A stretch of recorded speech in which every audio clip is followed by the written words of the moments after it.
Hello guys, welcome back to our channel. നമ്മളിന്ന് കാണാൻ പോകുന്നത് 2010 പുറത്തിറങ്ങിയ ഒരു സൗത്ത് കൊറിയൻ ക്രൈം ത്രില്ലർ മൂവിയാണ്. സൗത്ത് കൊറിയയിലെ തന്നെ ടോപ്പ് 10 സിനിമകൾ എടുക്കുകയാണെന്നുണ്ടെങ്കിൽ അതിൽ ഒരു സിനിമ ഇതായിരിക്കും. ക്രൈം ത്രില്ലർ മൂവിയൊക്കെ ഇഷ്ടപ്പെടുന്ന ഒരാളാണെന്നുണ്ടെങ്കിൽ തീർച്ചയായും നിങ്ങൾ കണ്ടിരിക്കേണ്ട ഒരു സിനിമയാണിത്. കഥയുടെ തുടക്കം മുതൽ അവസാനം വരെ നിങ്ങളെ ആകാംക്ഷയുടെ മുൾമുനയിൽ നിർത്തുന്ന രീതിയിലുള്ള ഒരു പടമാണ് എന്നൊന്നും ഞാൻ പറയില്ല കേട്ടോ. എന്നാലും ഈ പടം നിങ്ങൾക്ക് ഒരിക്കലും ഒരു നഷ്ടമാവില്ല. അത് മാത്രമല്ല, ഇതിൻ്റെ ക്ലൈമാക്സ് ആണ് അതിഗംഭീരം. നമ്മളെ ഇമോഷണലി ടച്ച് ചെയ്യുന്ന രീതിയിലുള്ള ഗംഭീരമായിട്ടുള്ള ട്വിസ്റ്റോട് കൂടിയുള്ള ഒരു ക്ലൈമാക്സ് ആണ്. നിങ്ങളിത് തീർച്ചയായും കണ്ടിരിക്കേണ്ടതാണ്. അതുകൊണ്ട് തന്നെ ആരും വീഡിയോ സ്കിപ്പ് ചെയ്യാതെ തന്നെ കാണാം. 18 വയസ്സിന് താഴെയുള്ള ആളുകളാണെന്നുണ്ടെങ്കിൽ ദയവായി ഈ സിനിമ പോയി കാണാൻ ശ്രമിക്കാതിരിക്കുക. വീഡിയോയിലേക്ക് പോകുന്നതിന് മുമ്പ് ചെറിയൊരു കാര്യം കൂടി, നമ്മുടെ ചാനൽ നിങ്ങൾ സബ്സ്ക്രൈബ് ചെയ്യാൻ മറന്നിട്ടുണ്ടെങ്കിൽ ദയവായി ഒന്ന് സബ്സ്ക്രൈബ് ചെയ്യുക. നിങ്ങളെപ്പോലുള്ളവരുടെ സപ്പോർട്ടാണ് നമുക്ക് മുന്നോട്ട് പോകാനുള്ള പ്രചോദനമാകുന്നത്.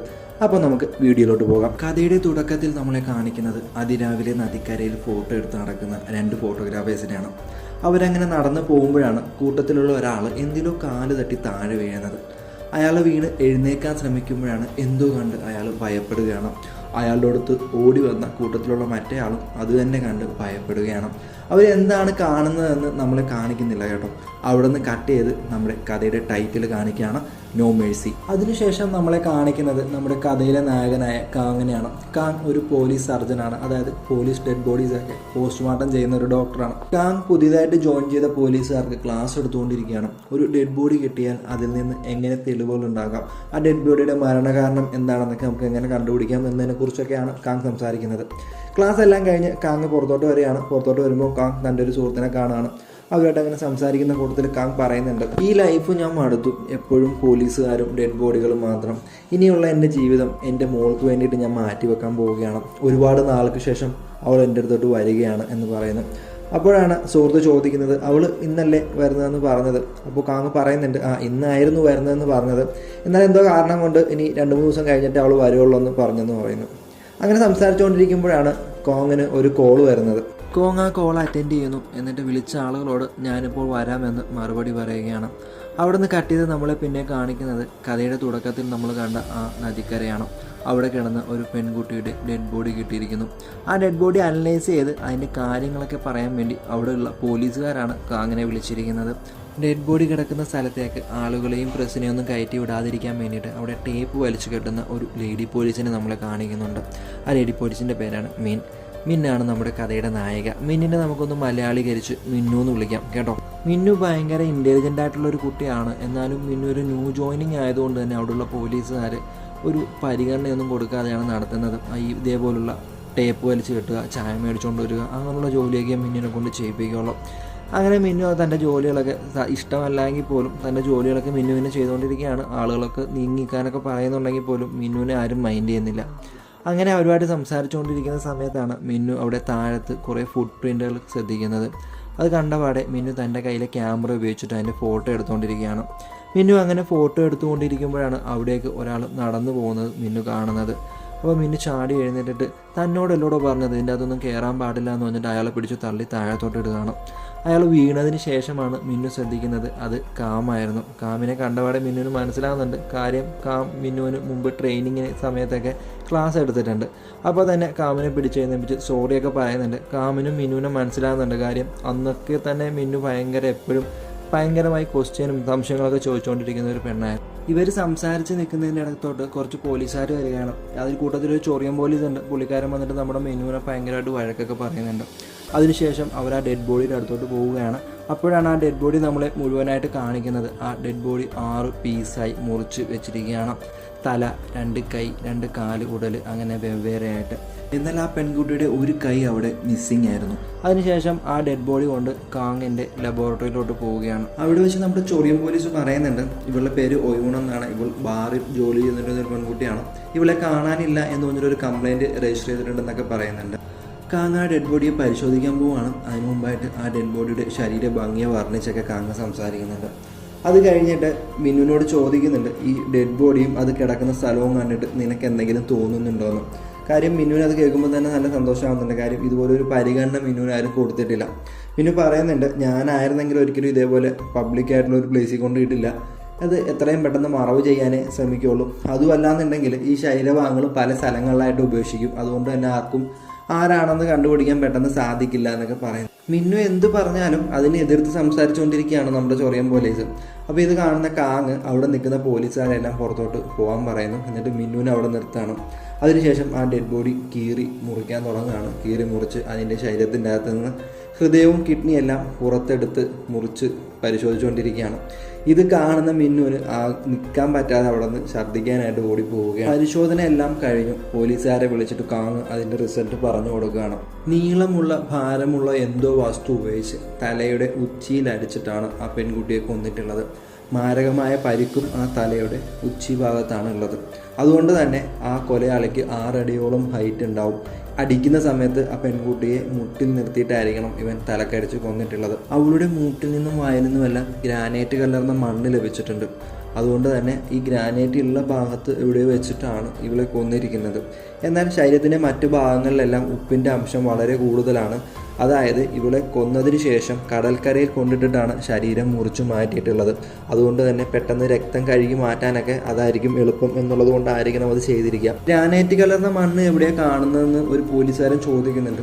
നമ്മുടെ കാങ് അതിന് മറുപടി പറയുന്നുണ്ട്, സിമെന്റ് ഫാക്ടറികളിലാണ് ഈ സംഭവം കൂടുതൽ കാണാറുള്ളത്. അപ്പോൾ കടൽ തീരത്തുള്ള ഒരു സിമെന്റ് ഫാക്ടറിയിൽ വെച്ചായിരിക്കണം കൊലപാതകം നടന്നതെന്ന് അവരൊരു നിഗമനത്തിലെത്തുകയാണ്. അവരങ്ങനെ പല ടീമുകളായിട്ട് എല്ലാ സിമെന്റ് ഫാക്ടറിയും സെർച്ച് ചെയ്യാനായിട്ട് ആളെ വിടുന്നു. ആ കൂട്ടത്തിൽ നമ്മുടെ ചൊറിയൻ പോലീസ് പറഞ്ഞതിന്റെ അടിസ്ഥാനത്തിൽ ആ പെൺകുട്ടിയുടെ ബോയ് ഫ്രണ്ടിനെ തിരക്കിയും ഒരു ടീം പോകുന്നു. അങ്ങനെ പോലീസുകാർ പല ടീമുകളായിട്ട് തിരിഞ്ഞിട്ട് ഓരോ സിമെന്റ് ഫാക്ടറി അരിച്ചു പെറുക്കിക്കൊണ്ടിരിക്കുകയാണ്. ഇതേ സമയം നമ്മുടെ ചൊറിയൻ പോലീസും ടീമും ആ പെൺകുട്ടിയുടെ കാമുകനെയും തപ്പിക്കൊണ്ടിരിക്കുകയാണ്. അങ്ങനെ ഒരു സ്ഥലത്ത് മിന്നും ടീമും ചെല്ലുകയാണ്. അവിടുത്തെ സൂപ്പർവൈസർ ചെന്നിട്ട് ഇതേപോലെ ഒരു കൊലപാതകം നടന്നിട്ടുണ്ട്, അതിന്റെ അന്വേഷണത്തിന്റെ ഭാഗമായിട്ടാണ് ഞങ്ങളിവിടെ വന്നതെന്ന് പറയുന്നത്. അപ്പോൾ അവിടുത്തെ സൂപ്പർവൈസർ പറയുന്നുണ്ട്, ഇവിടെ വെച്ച് ഒരിക്കലും അങ്ങനെ ഒരു കൊലപാതകം നടക്കാൻ സാധ്യതയില്ല. ഇവിടെ 24 മണിക്കൂറും വർക്കേഴ്സ് ഉണ്ട്. വർക്ക് നടന്നുകൊണ്ടിരിക്കുന്ന ഒരു ഫാക്ടറിയാണിത്. അതുകൊണ്ട് തന്നെ ഇവിടെ എപ്പോഴും ആളുകളുണ്ടാവും. ഇവിടെ വെച്ചിട്ട് ഒരിക്കലും ഒരു കൊലപാതകം നടക്കാൻ സാധ്യതയില്ലെന്ന് പറയുന്നു. എന്നിട്ട് അയാൾ മിനിനോട് പറയുന്നുണ്ട്, നിങ്ങൾ എന്തായാലും ഇവിടെ വന്നതല്ലേ, ഇവിടെ കുറേ പേര് ഈ ഫാക്ടറിക്കെതിരെ സമരം ചെയ്തുകൊണ്ടിരിക്കുകയാണ്, അവരെ നിങ്ങൾക്ക് ഓടിച്ചുവിടാൻ പറ്റുമെങ്കിൽ നിങ്ങളൊന്ന് ഓടിച്ചുവിടാൻ പറയുന്നുണ്ട്. അപ്പോൾ ആ സമരക്കാരെ മിന്നു ശ്രദ്ധിക്കുന്നുണ്ട്. ആ കൂട്ടത്തിൽ അവരുടെ നേതാവിനെ മിന്നു ഒന്നും കൂടെ ഒന്ന് നോട്ട് ചെയ്ത് വെക്കുന്നുണ്ട്. ഇതേ സമയം അവിടെ സെർച്ച് ചെയ്തുകൊണ്ടിരുന്ന പോലീസുകാർക്ക് അവിടെ വെച്ച് ആ പെൺകുട്ടിയുടെ കൈ കിട്ടുകയാണ്. നമ്മുടെ ചൊറിയൻ പോലീസ് ആണെന്നുണ്ടെങ്കിൽ ഒരു കുതിരപ്പന്തയം നടക്കുന്ന സ്ഥലത്ത് വെച്ചിട്ട് ആ പെൺകുട്ടിയുടെ ബോയ് ഫ്രണ്ടിനെ അറസ്റ്റും ചെയ്യുന്നു. അവനെ കൊണ്ടൊന്ന് ചോദ്യം ചെയ്യുന്നുണ്ട്. എന്നാൽ അവനെ കൊണ്ട് വലിയ ഉപയോഗമൊന്നും ഇല്ലാന്ന് കണ്ടിട്ട് അവനെ പറഞ്ഞു വിടുകയാണ്. അന്ന് രാത്രി മിന്നു കാങ്ങിന്റെ വീട്ടിലോട്ട് ചെല്ലുകയാണ്. കാങ്ങിന്റെ വീട്ടിൽ ചെന്നപ്പോൾ കാങ്ങിന്റെ മകളുടെ ഫോട്ടോ കണ്ടിട്ട് മിന്നു ചോദിക്കുന്നുണ്ട്, നിങ്ങളുടെ മകള് US പഠിത്തമെല്ലാം കഴിഞ്ഞിട്ട് എപ്പോഴാണ് വരുന്നതെന്ന്. അപ്പോൾ കാങ് അതിശയത്തോടെ ചോദിക്കുന്ന, ഇത് നിനക്ക് എങ്ങനെ അറിയാം, നിന്നോട് ആരാ പറഞ്ഞതെന്ന് ചോദിക്കുന്നുണ്ട്. മിന്നു പറയുന്നുണ്ട്, 5 വർഷം മുമ്പ് ഞാൻ നിങ്ങളെ കണ്ടപ്പോൾ നിങ്ങൾ എന്നോട് ഇക്കാര്യം പറഞ്ഞതാണ് എന്ന് പറയുന്നു. അപ്പം നമ്മുടെ കാങ് പറയുന്നുണ്ട്, അവൾ നാളെ വരുന്നുണ്ട്, ഇനി മുതൽ അവൾ എപ്പോഴും എൻ്റെ കൂടെ തന്നെ ഉണ്ടാവും എന്ന് വളരെ സന്തോഷത്തോടെയൊക്കെ പറയുകയാണ്. അതിനുശേഷം അവർ ആ കേസിനെ കുറിച്ച് സംസാരിക്കുകയാണ്. കേസിനെ കുറിച്ച് സംസാരിക്കുമ്പോൾ കാങ് പറയുന്നുണ്ട്, അയാൾ ഇത്രയും ഇങ്ങനെ ചെയ്തിട്ടുണ്ടെന്നുണ്ടെങ്കിൽ അത് എന്തെങ്കിലും ഒരു വ്യക്തമായ കാരണം ഉണ്ടാവും. അത് ഈ കൊലപാതകത്തെക്കുറിച്ച് നിങ്ങൾ അറിയാൻ വേണ്ടിയിട്ട് തന്നെയാണ് അയാൾ അത് നദിക്കരയിൽ എല്ലാവരും കാണുന്നിടത്ത് ഉപേക്ഷിച്ചിരിക്കുന്നത്. അതുകൊണ്ട് തന്നെ അയാളെ ലിങ്ക് ചെയ്യാൻ പറ്റുന്ന എല്ലാ രീതിയിലുള്ള തെളിവുകളും നീ ശ്രദ്ധിക്കുക. അതുമാത്രമല്ല മറ്റൊരു കാര്യം കൂടി മിന്നുനോട് കാങ് പറയുന്നുണ്ട്. കൊലപാതകം നടന്നിരിക്കുന്നത് സിമെന്റ് ഫാക്ടറിയിൽ, അവയവങ്ങൾ വെട്ടി മുറിച്ചിരിക്കുന്നത് കടലിൻ്റെ കരയിൽ, ബോഡി കൊണ്ട് ഇട്ടിരിക്കുന്നത് നദിക്കരയിൽ. ഈ 3 സ്ഥലങ്ങളുമായി ബന്ധിപ്പിക്കുന്ന എന്തോ ഒരു കാര്യം കൊലപാതകി നിങ്ങളോട് പറയാൻ ആഗ്രഹിക്കുന്നുണ്ട്. ഈ 3 കാര്യങ്ങളെയും ബന്ധിപ്പിക്കുന്ന എന്തെങ്കിലും സംഭവം നടന്നിട്ടുണ്ടോ എന്ന് കൂടി അന്വേഷിക്കാൻ വേണ്ടിയിട്ട് കാങ് മിന്നുനോട് പറയുന്നു. ഇതനുസരിച്ചിട്ട് മിന്നു നെറ്റിൽ സെർച്ച് ചെയ്യുന്ന സമയത്താണ് ഈ ഫാക്ടറിക്കെതിരെയുള്ള സമരത്തെക്കുറിച്ചൊക്കെ കേൾക്കുന്നത്.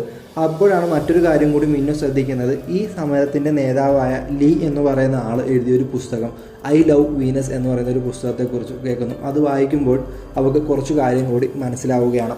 തനിക്ക് മനസ്സിലായ കാര്യങ്ങളെല്ലാം തന്നെ പിറ്റേ ദിവസം തൻ്റെ മേലുദ്യോഗസ്ഥരെ വിളിച്ചിട്ട് ഒരു പ്രസന്റേഷനായിട്ട് മിന്നു അവതരിപ്പിക്കുന്നുണ്ട്. കൊലപാതകങ്ങൾക്കെല്ലാം പിന്നിൽ ലീ എന്ന് പറയുന്ന ഒരു പരിസ്ഥിതി പ്രവർത്തനമാണെന്ന് മിന്നു പറയുന്നു.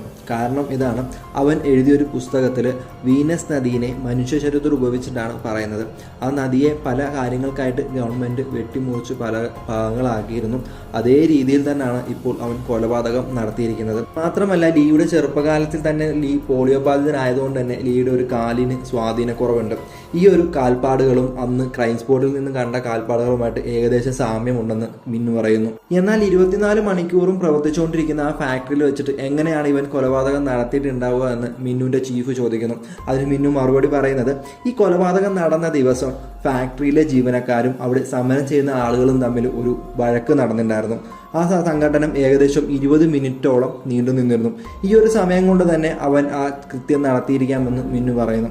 അങ്ങനെ ഇതിൻ്റെ എല്ലാ അടിസ്ഥാനത്തിൽ നമ്മുടെ ചീഫ് അയാളെ അറസ്റ്റ് ചെയ്യാനായിട്ട് ഉത്തരവിടുകയാണ്. അങ്ങനെ അവർ ലീനെ അറസ്റ്റ് ചെയ്യുകയാണ്. ഇതേ സമയം നമ്മുടെ കാങ് മകളെ വിളിക്കാനായിട്ട് എയർപോർട്ടിൽ കാത്തു നിൽക്കുകയാണ്. നമ്മുടെ ചൊറിയൻ പോലീസ് ആണെന്നുണ്ടെങ്കിൽ ലീനെ ചോദ്യം ചെയ്തുകൊണ്ടിരിക്കുകയാണ്. അയാൾ ചോദിക്കുന്നതിനൊന്നും ലീ മറുപടി പറയുന്നില്ല. ഒരുമാതിരി പരസ്പര ബന്ധമില്ലാത്ത കാര്യങ്ങളൊക്കെയാണ് ലീ സംസാരിച്ചുകൊണ്ടിരിക്കുന്നത്. ദേഷ്യം വന്ന് അവൻ അവിടെ നിന്ന് പോവുകയാണ്. അതിനുശേഷം മിന്നു വന്ന് അവനെ ചോദ്യം ചെയ്യുന്നുണ്ട്. ഇതേ സമയം നമ്മുടെ കാങ് തൻ്റെ മകളെ വെയിറ്റ് ചെയ്ത് എയർപോർട്ടിൽ നിന്നുകൊണ്ടിരിക്കുകയാണ്. അവിടെയൊക്കെ കാങ്ങിൻ്റെ അടുത്തേക്ക് ഒരാൾ വരികയാണ്. വന്നിട്ട് ഇത് നിങ്ങൾക്ക് ലീ സോങ് തന്നതാന്ന് പറഞ്ഞിട്ട് ഒരു കവർ കൊടുക്കുന്നു. അത് ആരാണ് എന്താണെന്ന് ചോദിച്ചതിന് മറുപടിയൊന്നും പറയാതെ ആ കവർ കൊടുത്ത ആൾ അവിടെ നിന്ന് പോവുകയാണ്. കാങ്ങിൻ്റെ കയ്യിൽ നിന്ന് ആ കവർ താഴെ വീഴുകയാണ്. അത് കുറേ ഫോട്ടോകളായിരുന്നു. അത് എടുത്തു വെക്കാൻ ശ്രമിക്കുമ്പോഴാണ് കാങ് ആ ഞെട്ടിക്കുന്ന കാഴ്ച കാണുന്നത്. അത് തൻ്റെ മകളെ ആരോ കിഡ്നാപ്പ് ചെയ്ത് കെട്ടിയിട്ടിരിക്കുന്ന ഫോട്ടോകളായിരുന്നു. പെട്ടെന്ന് തന്നെ കാങ് അവിടെ നിന്ന് എഴുന്നേറ്റ് ആ ഫോട്ടോ തന്ന ആളെ അവിടെ എല്ലാം സെർച്ച് ചെയ്യുകയാണ്. ഇതേ സമയം മിന്നു ലീയെ ചോദ്യം ചെയ്തുകൊണ്ടിരിക്കുകയാണ്. നിന്റെ ഉള്ളിലെ മാറാത്ത പകയല്ലേ നീ ആ നോവലിൽ എഴുതിയിരിക്കുന്നത്, അതുകൊണ്ടല്ലേ നീ ആ പെൺകുട്ടിയെ തുണ്ടം തുണ്ടമായി മുറിച്ചതെന്ന് മിന്നു ലീയോട് ചോദിക്കുകയാണ്. അതിന് ഒരു നോവൽ എഴുതിയാൽ ഒരു കൊലപാതകമാകുമോ എന്ന് ലീ തിരിച്ചു ചോദിക്കുന്നു. വേറെ എന്ത് തെളിവാണ് നിങ്ങൾക്ക് എനിക്കെതിരെ കാണിക്കാനുള്ളതെന്ന് പറയുന്നു. അപ്പോഴാണ് മിന്നു വേറൊരു കാര്യം പറയുന്നത്. നീ അകത്തോട്ട് വരാൻ നേരം ഞാൻ അവിടെ കുറെ വെള്ളം ഒഴിച്ചിരുന്നു. നിന്റെ ഫുട് പ്രിന്റ് അതിൽ പതിഞ്ഞിട്ടുണ്ട്. ഇതേ ഫുട് പ്രിന്റും ആ കൊലപാതക സ്ഥലത്തിൽ നിന്ന് കിട്ടിയ ഫുട് പ്രിന്റും തമ്മിൽ മാച്ച് ചെയ്താൽ നീയാണ് കൊലപാതകി എന്ന് ഞങ്ങൾക്ക് തെളിയിക്കാൻ സാധിക്കുമെന്ന് മിന്നു പറയുന്നു. അത് കേട്ട് വളരെ ലാഘവത്തോടെ ലീ പറയുകയാണ്, നിങ്ങൾക്ക് അഭിനന്ദനങ്ങൾ, നിങ്ങൾ കൊലയാളിയെ കണ്ടുപിടിച്ചിരിക്കുന്നുവെന്ന്. അതായത് ലീ ആ കൊലപാതകം സമ്മതിച്ചിരിക്കുന്നു. കാങ്ങാണെന്നുണ്ടെങ്കിൽ ആ എയർപോർട്ട് മുഴുവൻ ഒരു ഭ്രാന്തനെ പോലെ ആ ഫോട്ടോ തന്ന ആളെ തപ്പിക്കൊണ്ടിരിക്കുകയാണ്. അപ്പോഴാണ് മിന്നു കോങ്ങിനെ വിളിക്കുന്നത്. പ്രൊഫസർ, ഞാൻ ആ കൊലപാതകയെ കണ്ടുപിടിച്ചു, അവൻ കുറ്റം സമ്മതിച്ചു എന്ന് പറയുന്നത്. അവനൊരു പരിസ്ഥിതി പ്രവർത്തകനാണ്. അവൻ്റെ പേരാണ് ലീ സോങ് ഹോ. ഈ പേര് കേൾക്കുമ്പോൾ കോങ് കുറച്ചു നേരത്തേക്ക് നിശ്ചലനായി നിൽക്കുകയാണ്. അവന് കാര്യം എന്തോ മനസ്സിലായി. കുറച്ചു മുമ്പ് തൻ്റെ അടുത്ത് ആ കവറുമായി വന്ന വ്യക്തിയും പറഞ്ഞത് ഇതേ പേര് തന്നെയായിരുന്നു, ലീ സോങ്. അപ്പോൾ തന്നെ കാങ് തൻ്റെ കാർ എടുത്തിട്ട് ആ പോലീസ് സ്റ്റേഷനിലോട്ട് ചെല്ലുകയാണ്. കോങ് പോലീസ് സ്റ്റേഷനിലെത്തുന്നു. എന്നിട്ട് ലീയെ കാണണമെന്ന് ആവശ്യപ്പെടുന്നു. അങ്ങനെ കോങ് ലീയുടെ അടുത്തേക്ക് ചെല്ലുകയാണ്. ലീ കാങ്ങിനോടായിട്ട് പറയുകയാണ്, നിങ്ങൾ വരാൻ എന്താണ് ഇത്രയും താമസിച്ചത്? നിങ്ങൾ വെറുതെ ഒരു ദിവസം കളഞ്ഞു. നിങ്ങൾ എയർപോർട്ടിൽ പോകേണ്ട ആവശ്യമൊന്നുമില്ലായിരുന്നു. ഇത് കേൾക്കുന്ന കാങ് ലീയോട് ചോദിക്കുന്നുണ്ട്, നീ ആരാണ്, നിനക്ക് എന്ത് വേണമെന്നൊക്കെ. അപ്പോൾ ലീ പറയുന്നത്, ഞാനൊരു കൊലപാതകം ചെയ്തു, പക്ഷെ അത് അത്ര ശ്രദ്ധിക്കപ്പെട്ടിട്ടില്ല. ഞാൻ വേറൊരു കൊലപാതകം ചെയ്യാൻ ആലോചിക്കുന്നുണ്ട്. അത് ചിലപ്പോൾ ആളുകൾ ശ്രദ്ധിക്കുമായിരിക്കും, കാരണം അതൊരു പ്രശസ്തനായ ഡോക്ടറിൻ്റെ മകളാണ്. ഇത് കേട്ടപാടെ ദേഷ്യം വന്ന കാങ് ലീയുടെ കുത്തിനേറി പിടിക്കുന്നുണ്ട്. എൻ്റെ മോൾക്ക് എന്തെങ്കിലും സംഭവിച്ചാൽ നിന്നെ കൊന്നു കളയുമെന്ന്. അപ്പോൾ ലീ പറയുന്നുണ്ട്, നിർത്ത്, ഞാൻ കാര്യം പറഞ്ഞു തീർന്നിട്ടില്ല, ഒന്ന് സമാധാനപ്പെടാൻ പറയുന്നുണ്ട്. എന്നിട്ട് ലീ കാങ്ങിനോടായിട്ട് പറയുന്നുണ്ട്, ഒരു കാര്യം ചെയ്യാം, നമുക്കൊരു ഡീൽ ഉറപ്പിക്കാം. 3 ദിവസത്തിനുള്ളിൽ നീ എന്നെ ഇവിടെ നിന്ന് പുറത്ത് ഇറക്കുകയാണെന്നുണ്ടെങ്കിൽ ഞാൻ നിൻ്റെ മകളെ വെറുതെ വിടാം. എൻ്റെ അടുത്ത ടാർഗറ്റ് നിൻ്റെ മകളായിരിക്കില്ല. ഇത് കേൾക്കുന്ന കാങ് ലീയോടായിട്ട് പറയുന്നുണ്ട്, നീ ഓൾറെഡി കുറ്റസമ്മതം നടത്തിയിരിക്കുകയാണ്. അത് മാത്രമല്ല, പോലീസുകാർ നിനക്കെതിരെയുള്ള തെളിവുകൾ തപ്പിപ്പോയിട്ടുണ്ട്. അവരുടെ കയ്യിലെങ്ങാനും നിനക്കെതിരെയുള്ള തെളിവുകൾ കിട്ടുകയാണെന്നുണ്ടെങ്കിൽ പിന്നെ ആർക്കും നിന്നെ രക്ഷിക്കാൻ സാധിക്കില്ല. അപ്പോൾ ലീ കാങ്ങിനോടായിട്ട് വളരെ കൂളായിട്ട് പറയുന്നുണ്ട്, നിന്റെ മകളുടെ കാര്യം നീ ഒന്ന് ആലോചിച്ച് നോക്കും. ഇത് കേട്ട് ദേഷ്യം വന്ന കാങ് ലീയോട് പറയുന്നുണ്ട്, നിനക്കെന്നെ അറിയില്ല, നീ ആരാണെന്നാണ് നിന്റെ വിചാരം എന്നൊക്കെ. ഇത് കേൾക്കുന്ന ലീ തിരിച്ചു പറയുന്നുണ്ട്, എനിക്ക് നിന്നെ അറിയാം, വളരെ നന്നായിട്ട് അറിയാമെന്ന്. അപ്പോൾ കാങ് പിന്നെയും ചോദിക്കുന്നുണ്ട്, നിനക്കെങ്ങനെ എന്നെ അറിയാം? അതൊന്നും നീ ആലോചിച്ച് തല ഉണ്ടാക്കൊന്നും വേണ്ട, നീ നിന്റെ കാര്യം നോക്ക് എന്ന് പറയുന്നുണ്ട്. ഇത് കേട്ട് കാങ് വെളിയിലോട്ട് വരികയാണ്. പുറത്തോട്ട് ഇറങ്ങിയ കാങ് മിന്നുവിനെ കാണുകയാണ്. മിന്നു ഓടി പ്രൊഫസറിൻ്റെ അടുത്തോട്ട് വരുന്നുണ്ട്. പ്രൊഫസറോട് ചോദിക്കുന്നുണ്ട്, നിങ്ങൾ മകൾ വന്നു എന്ന്. അപ്പോൾ പ്രൊഫസർ പറയുന്നുണ്ട്, ഇല്ല, അവൾ വന്നില്ല, അവൾ കുറച്ച് ദിവസം കൂടെ കഴിയും, വേറെന്തോ ആവശ്യത്തിനായിട്ട് അവൾ പോയിരിക്കുകയെന്ന് പറയുന്നു. എന്നിട്ട് പ്രൊഫസർ മിന്നുവിനോട് ചോദിക്കുന്നുണ്ട്, അവൻ കൊല ചെയ്യാൻ ഉപയോഗിച്ച ആയുധം വല്ലതും കിട്ടിയോന്നും. ശരീരം വെട്ടിമുറിച്ച ഒരു ആയുധം കിട്ടിയിട്ടുണ്ട്, അത് എന്ത് ചെയ്യുന്ന പ്രൊഫസർ ചോദിക്കുന്നു. അത് ലാബിൽ ടെസ്റ്റ് ചെയ്യാൻ കൊടുത്തിരിക്കുകയാണ് മിന്നു പറയുകയാണ്. പ്രൊഫസർ നേരെ ആ ലാബിലോട്ട് ചെല്ലുകയാണ്. ലാബിൽ ചെന്ന പ്രൊഫസർ ലാബ് ടെക്നീഷ്യൻ്റെ അടുത്ത് ആ തെളിവ് എവിടെയെന്ന് ചോദിക്കുന്നുണ്ട്. അയാൾ അതെ അവിടെ ഇരിപ്പുണ്ട്, എനിക്കത് ഇതുവരെ നോക്കാൻ സമയം കിട്ടിയിട്ടില്ല, വേറെ ഒരുപാട് ജോലികൾ കിടക്കുന്നു, ഇതെല്ലാം കഴിഞ്ഞിട്ടാണ് ഇനി അത് ചെയ്യാനെന്ന് പറയുന്നുണ്ട്. തടിയും ഇരുമ്പും എല്ലാം മുറിക്കാൻ ഉപയോഗിക്കുന്ന തരത്തിലുള്ള ഒരു ഹാൻഡ് കട്ടറായിരുന്നു ആ ആയുധം എന്ന് പറയുന്നത്. അത് കണ്ടപാടെ കാങ് ഒന്നും മിണ്ടാതെ അവിടെ നിന്ന് പോവുകയാണ്. അവൻ നേരെ പോകുന്നത് സ്വന്തം വീട്ടിലോട്ടാണ്. അവിടെ ചെന്നിട്ട് തൻ്റെ കയ്യിലുണ്ടായിരുന്ന ഒരു സർജിക്കൽ നൈഫ് എടുത്തിട്ട് തൻ്റെ വളർത്തുനായയുടെ കാലിൻ്റെ ഭാഗം മുറിക്കുക. ഇതേ സമയം പോലീസ് സ്റ്റേഷനിൽ മിന്നുവിൻ്റെ അടുത്ത് നമ്മുടെ ചൊറിയൻ പോലീസ് വന്നിട്ട് കാങ്ങിനെ കുറിച്ച് കുറ്റമൊക്കെ പറയുന്നുണ്ട്. അയാളിപ്പോൾ ഒരുമാതിരി പോലീസിൻ്റെ പണിയൊക്കെ ഏറ്റെടുത്തിരിക്കുകയാണ്, പ്രതിയൊക്കെ ചോദ്യം ചെയ്യുന്നുണ്ട്. അതുമാത്രമല്ല ലീയുടെ മനോനില ശരിയല്ല, അതൊക്കെ പരിശോധിക്കുമെന്ന് അയാൾ പറയുന്നുണ്ട്. റിപ്പോർട്ടൊക്കെ കിട്ടിക്കോട്ട്, എന്നിട്ട് ഞാൻ അയാൾക്ക് കാണിച്ചു കൊടുക്കാമെന്നൊക്കെ പുള്ളി പറയുന്നുണ്ട്. എന്നിട്ട് മിന്നുവിൻ്റെ അടുത്ത് ആ പോസ്റ്റ്മോർട്ടം റിപ്പോർട്ട് കിട്ടിയെന്ന് ചോദിക്കുന്നുണ്ട്. അപ്പോൾ മിന്നു പറയുന്നു അത് ഇതുവരെ കിട്ടിയിട്ടില്ല, അത് നാളെ രാവിലെ കിട്ടുള്ളൂ എന്നാണ് പറഞ്ഞിരിക്കുന്നതെന്ന് പറയുന്നു. ഇത് കേട്ട ചൊറിയൻ പോലീസ് മിന്നുവിനോട് ഭയങ്കരമായിട്ട് ദേഷ്യപ്പെടുകയാണ്. നിനക്ക് അത്രയ്ക്ക് ബോധമില്ലേ, അവരുടെ പുറകെ നടന്നാൽ മാത്രമേ അതൊക്കെ കിട്ടുള്ളൂ, അല്ലെങ്കിൽ അവരുടെ സൗകര്യത്തിന് അവർ തരും, ഇതൊക്കെ പെട്ടെന്ന് ശരിയാക്കി വെക്കേണ്ടതാണ്, നീ ഇപ്പം തന്നെ അത് പോയി മേടിച്ചുകൊണ്ട് പോകാമെന്ന് പറഞ്ഞിട്ട് മിന്നുവിനെ അവിടുന്ന് പറഞ്ഞു വിടുന്നുണ്ട്. മിന്നു ഡോക്ടറിൻ്റെ അടുത്തോട്ട് പോവുകയാണ്. ഇതേ സമയം കാങ് ലാബ് ടെക്നീഷ്യനെ വിളിച്ചിട്ട് തൻ്റെ പോസ്റ്റ്മോർട്ടം റൂമിലോട്ട് വരാൻ പറയുന്നു. അയാൾ ശരി എന്ന് പറഞ്ഞിട്ട് അങ്ങോട്ട് ഇറങ്ങുകയാണ്. എന്നാൽ അയാൾ ഇറങ്ങുന്നതും കാത്ത് കാങ് അവിടെ തന്നെ നിൽപ്പുണ്ടായിരുന്നു. അയാൾ പുറത്തോട്ട് ഇറങ്ങിയ ഉടനെ തന്നെ കാങ് ആ റൂമിനകത്തോട്ട് കയറുകയാണ്. അതിനുശേഷം ആ ലാബ് മുഴുവൻ സെർച്ച് ചെയ്തിട്ട് ആ തെളിവായിട്ട് കിട്ടിയിരിക്കുന്ന കട്ടർ കൈക്കലാക്കുകയാണ്.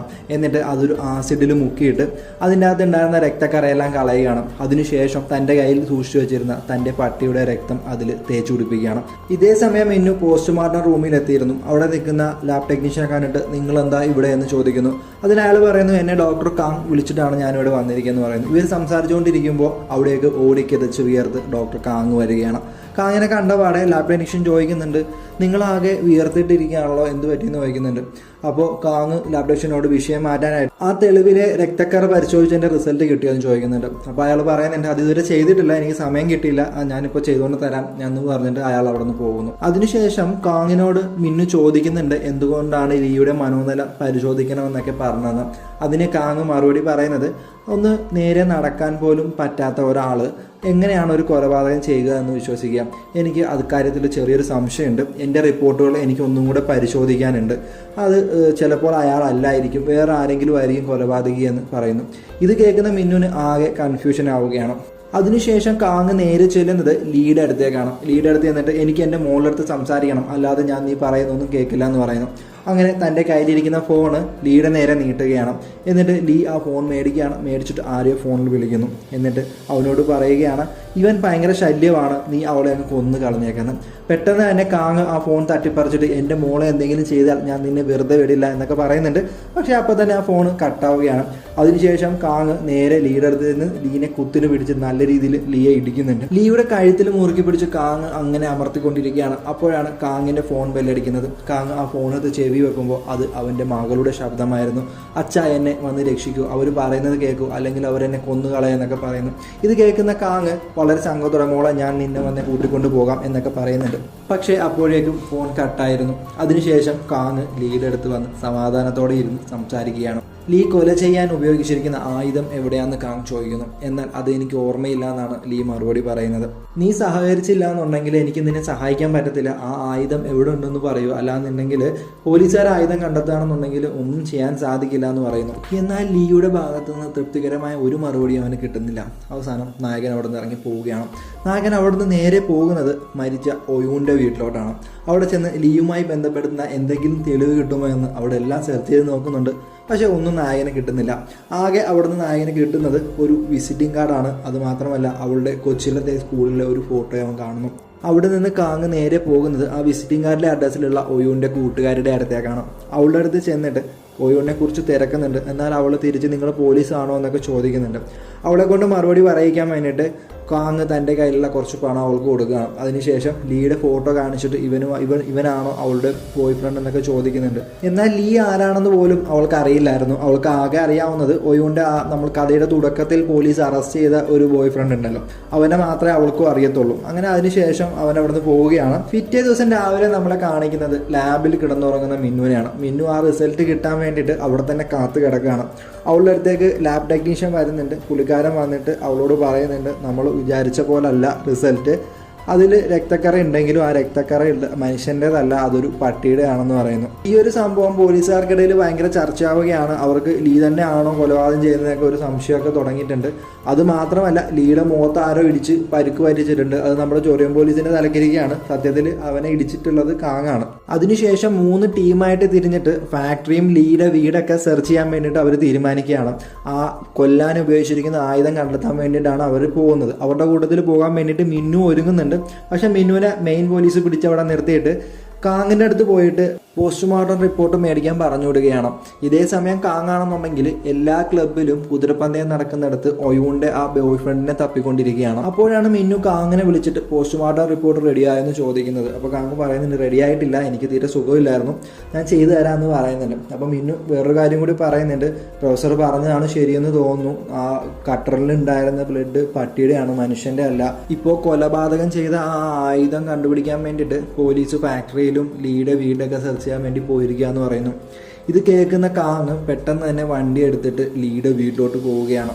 ലീയുടെ വീട്ടിലെത്തിയ കാങ് ലീയുടെ വീട് മുഴുവൻ സെർച്ച് ചെയ്യുന്നുണ്ടെങ്കിലും കൊല്ലാൻ ഉപയോഗിച്ച ആയുധം ഇതുവരെ കിട്ടിയിട്ടില്ല. അങ്ങനെ സെർച്ച് ചെയ്തുകൊണ്ടിരിക്കുമ്പോഴാണ് ലീയും വേറൊരാളും കൂടി നിൽക്കുന്ന ഒരു ഫോട്ടോ കാങ് കാണുന്നത്. ആ വ്യക്തി വേറെ ആരുമല്ലായിരുന്നു.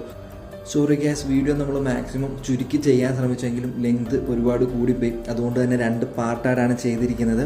ഇതിൻ്റെ അടുത്ത പാർട്ട് നാളെ ഇതേ സമയം നമ്മൾ അപ്ലോഡ് ചെയ്യുന്നതായിരിക്കും. ഈ വീഡിയോ നിങ്ങൾക്ക് ഇഷ്ടപ്പെട്ടെങ്കിൽ ലൈക്ക് ചെയ്യാനും സബ്സ്ക്രൈബ് ചെയ്യാനും മറക്കാതിരിക്കാം. Thank you for watching. Keep supporting.